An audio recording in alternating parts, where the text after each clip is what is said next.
เป็นเจ้าดูบุกล้าครับเลยสูบโบยนั่นแต่เฮียแต่ไหม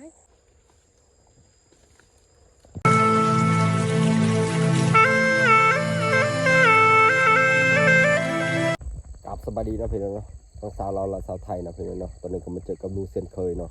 สิพาไปหาของป่าพี่น้องเนาะของป่าของดงเนาะเป็นมักแข้งเลยมาผักกูดนะพี่น้องเนาะผักกูดน้ำนะพี่น้องเนาะไทยเคยกินนะผักกูดน้ำแล้วก็ผักไอหุ่มนะพี่น้องเนาะตอนนี้ก็นูมาทางราคา12นะพี่น้องเนาะขี่รถก็ประมาณ2 ชั่วโมงกว่าเนาะ3 ชั่วโมงเสียฮอดนี่เนาะพี่น้องเนาะมันเมื่อยพี่น้องเนาะว่ามันไก่นะทาง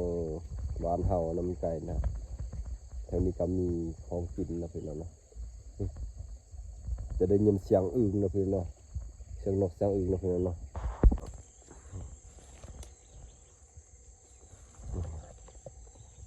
โอ้โห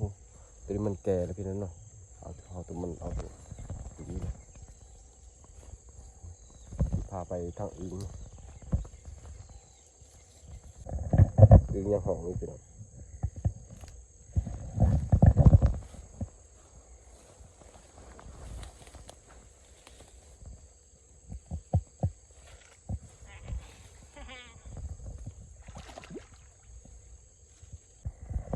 เต็มแต่ผักกูดนะพี่น้องนี่ความงามนะผักกูดนะนี่พี่น้อง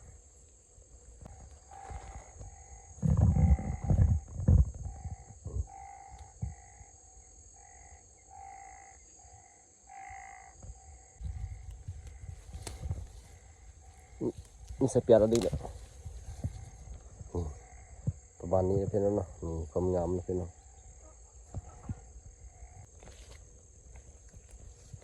ตะกโลงเลย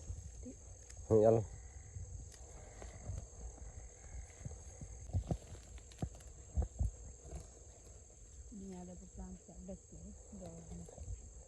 ตะกูดก็เก็บร้ายนะมาขายพี่น้องเนาะ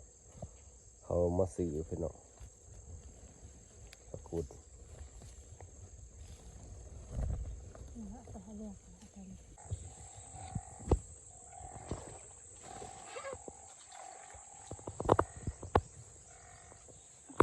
คอยยูเซอร์ยูเซอร์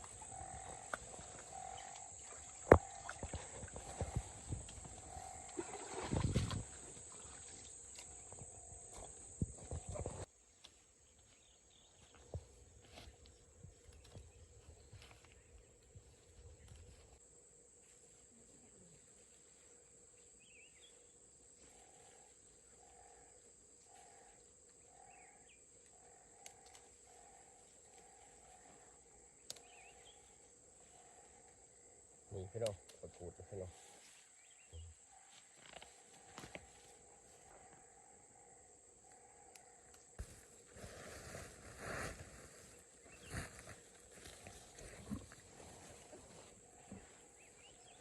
นั่นแต่เฮียแต่ไหมนานไปมีสะอึ่งเด้อเก็บกูเด้อตะกูดถึงงามเปล่าเนาะเต็มงามนะกูดเนาะโอ้เต็มงามเนี่ยเอ้ยกูดโคตรงามเลยเป็นพี่น้องกูดงามเลยเนาะ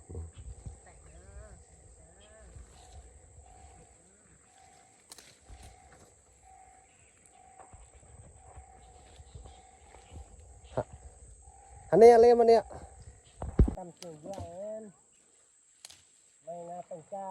ดูบุกล้าครับ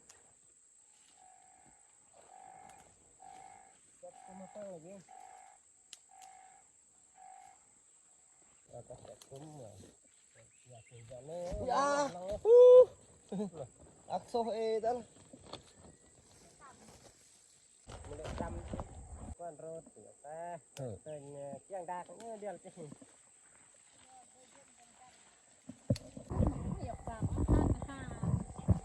คนกินไอ้เจ้าจะจอนไอ้ว่านี่คือข้าเจ๊แบบบางงานยิ่งเริ่มไต่นี่เอาจะก็เก็บตีเก็บเต็มเลย แม่นจะเอากระบ่ lá nhà cái trò cạ để xem này kinh đã làm đấy ด่าอะไร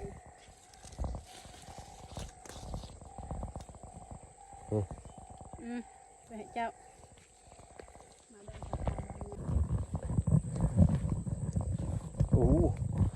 có cút nó còn ngầm มีเป็นแบบนี้แต่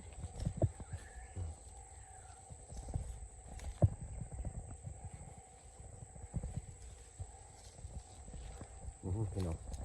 โอ้โหยอดดีเลย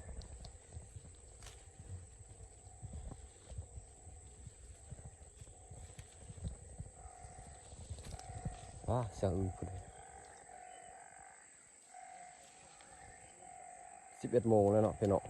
ก็ยังมีเสียงอื่นเนาะ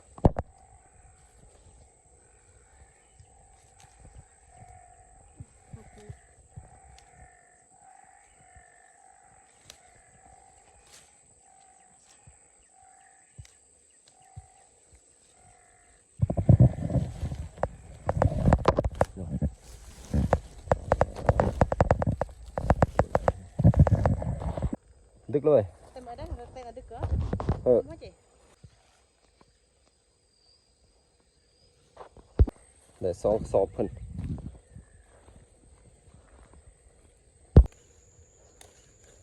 เป็นบัตรนี่มันจะใส่เสีย rồi đây เสียภูมิเองมาตัดเปิงตู้แม่ยังตายเสียภูมิละ phải hùm được nó còn ngầm nữa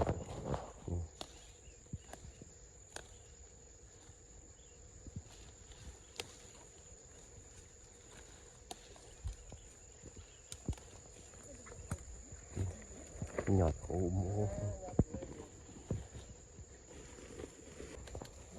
chết phải hùm thế nào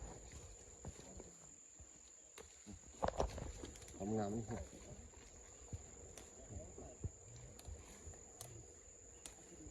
nhọt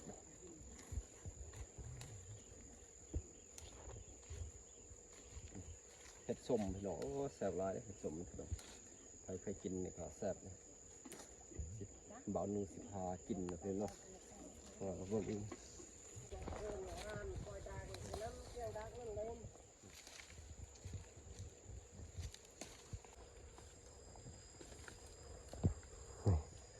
ไก่นำพี่น้องจะมีไข่มดแดงพี่น้อง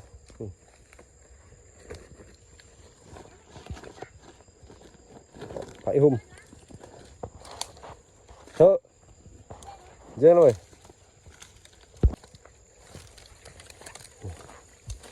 จะเป็นหวยแถวนี่เนาะพี่น้องมะฮูหวยอย่างเนาะเขาก็มะฮูเนาะกำลังมาทำอิฐนะพี่น้องเนาะ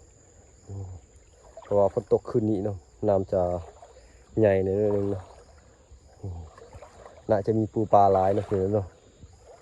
นี่ท่านี้เนาะว่ามันใกล้จากบ้านเฮาพี่น้อง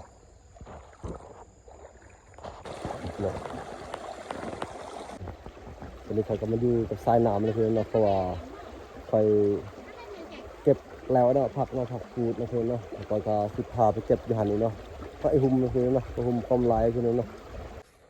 จะเป็นผักกูดเนาะนี่เนาะความงามพี่น้องนี่ใหญ่พี่น้องเห็นไหมพี่น้อง2-3หยอดนี่ตัวใหญ่ๆเนาะพี่น้องสิเก็บให้เบิ้งนะพี่น้อง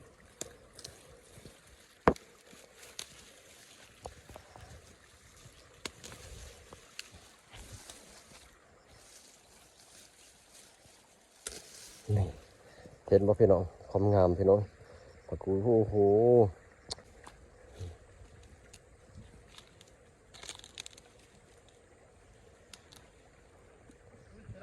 คุย ไปแย่งเปิงอาจจะเนาะ đã sao ta trong cỡ นี่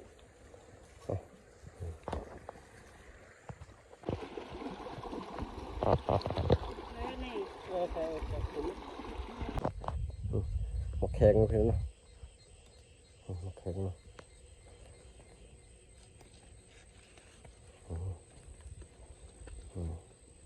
กินพอดีแสบนะพี่เนาะจะให้ป่นเนาะกับปลาแดกนะพี่เนาะแสบนะ